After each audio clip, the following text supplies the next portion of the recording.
Blog है इस हाथ में रहिए ना, एक साथ एक बार घुमाइए। आपका पीछे जी तुम आओ। किसान भाई नमस्कार, मैं ओम प्रकाश गुप्ता, अवध चीनी मिल रोजा शाहजहाँपुर में गन्ना विकास सलाहकार हूँ।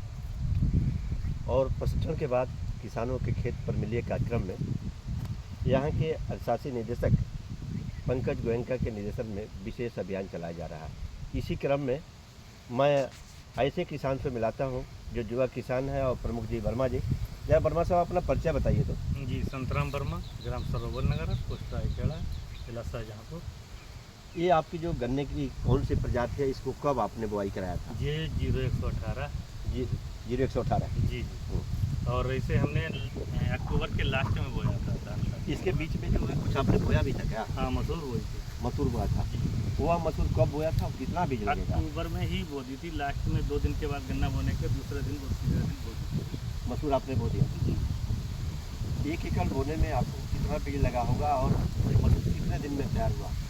ये 6 किलो लगा था और अक्टूबर से मार्च में शुरू मार्च अक्टूबर में आपने बोया है और मार्च में आपका खत्म हो गया, खेत आपका खाली हो गया।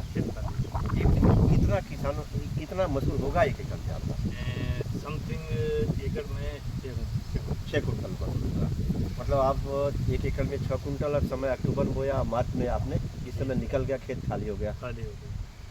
प्रमुख जी, ये वर्मा साहब कितना बिकेगा आपका मसूर? 6000 में बिका, बेच 6000 आपने बेच भी दिया है। तो 1 कुंटल में आप 1 एकड़ में 6 कुंटल और 6000 बेचा तो 36,000 का बेचा।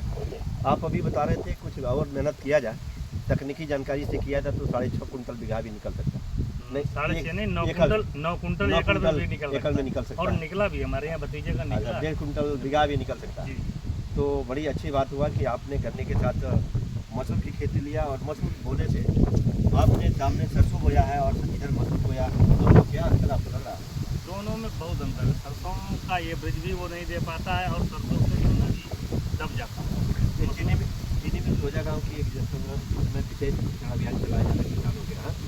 किसान गन्ने के 2 पक्ष के बीच फसली खेती करें जो उससे होता हो और दूसरे किसानों की आय बढ़े। आप दूसरे किसानों को क्या संदेश देना चाहते हैं?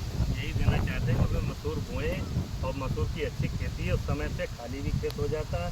इससे हम लोगों के जितने भी खर्चे हैं वो सब निकल जाते हैं। जी, इससे आपके खर्चे निकल जा रहे हैं। आपको मैं बताऊँगा एज ए सलाहकार के रूप में, जो आपने मसूर बोया अच्छा है, अगले वर्ष थोड़ा सा आलू और थोड़ा लहसुन भी आप थोड़ा बोए। हाँ, ताकि आपको लगा कि इसमें उसमें क्या अंतर है, वो अंतर देखेंगे। उससे भी अगले बार आप बोएंगे। हाँ करेंगे और उसका अंतर देखेंगे। हमें उसमें अगर प्रॉफिट ज़्यादा होता है तो इसको चेंज करके हम उसको ये चीनी मिल के गन्ना प्रबंधक है सुरेंद्र सिंह मान, ये कह रहे हैं कि पेड़ी प्रबंधन पर किसान यहाँ विशेष ध्यान नहीं दे रहे हैं। तो इसको आप क्या मानते हैं? ये कह रहे हैं कि पेड़ी प्रबंधन पर किसान विशेष ध्यान नहीं दे रहे हैं, इसको क्या सही मानते हैं कि ध्यान दे रहे हैं कि नहीं दे रहे हैं? नहीं, हम अन्य काश्तकारों की तो बात नहीं कर रहे हैं। हम तो इतना ध्यान देते हैं, आज भी उसका 2 पानी लगा चुके हैं, खाद की दवा डाल चुके हैं और गुड़ाई भी हो रही है। पेड़ी की भी गुड़ाई कर रहे हैं। पेड़ी की आप गुड़ाई कर रहे हैं क्योंकि कुल गन्ना क्षेत्रफल का लगभग आधा से ज़्यादा पेड़ी है। औसत रूप से पेड़ी का प्रबंधन यहाँ पर किसानों का ठीक नहीं है। आपने किया तो अच्छा है। जो आपने सिंचाई गुड़ाई कराया है, तुरंत उसमें 50 किलो डाई, 1 एकड़ बता रहे हैं 50 kilo urea, 30 kilo potash line से जड़ों के पास प्रयोग करके गुड़ाई करें। फिर हम लोग आपको मिलते हैं अगले महीने में। बड़ा अच्छा लगा। नहीं, ये तो सर हम डालेंगे ही जी। और साथ में हमारे चीनी मिल के जो हमारे यहाँ के गन्ना ग्राम सेवक हैं, उन्होंने कैलबोर भी साथ में डालने के लिए प्रेरित किया है, तो कल ले लिया है हमने, इसको भी डालेंगे। सल्फोजिंक आप बता रहे हैं और सभी कर्मचारी जो चीनी मिल के मैं धन्यवाद देता हूँ कि आप लोग आज जानकारी दिए। दूसरे किसानों को क्या संदेश देना चाहेंगे आप? हम दूसरे किसानों से भी यही कहेंगे कि अच्छी खेती करें ताकि उसमें अच्छा बचत हो। मतलब सहफसली जरूर लें, सहफसली से हमारे अन्य खर्चे सभी निकल जाए। खेती अच्छी करें जिससे उत्पादन ज़्यादा हो। आपके ज़िले में किसानों का औसत उपज 35-40 कुंटल बीघा की थोड़ा ज़्यादा है, इसी के आसपास आ रहा है। जब उपज बढ़ेगा, लागत घटेगा, किसानों की आमदनी बढ़ेगी। धन्यवाद।